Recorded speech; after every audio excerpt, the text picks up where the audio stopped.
भाई ये घटना सीसीटीवी कैमरे में रिकॉर्ड होगी, वरना कोई यकीन नहीं करता। भाई आप देख सकते हो। भाई बाइक वाले ने काम देख सकते हो, ये बाइक पे दोनों सही सलामत आते हैं और फिर देखो गिर जाते हैं, बाइक को नीचे डाल देते हैं। देखो ऐसे लगे ताकि आने वाले लोगों को कि भाई एक्सीडेंट हो गए या फिर इनके लग गई चोट।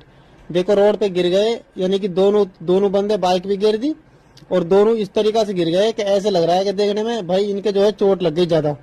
और फिर क्या होता है, उधर से कार बाइक वाले तो भाई निकलेंगे, रोड है, रास्ता है भाई, मेन हाईवे है, और देख रहे हो इधर से भी ये हमारे टी पॉइंट पे आके गिरे हैं। भाई इनकी देखो कितनी बड़ी यानी सिस्टम चल रहा है इनका, टटलू काटने का या फिर ठगड़े का नया तरीका कह सकते हो भाई इसको आप।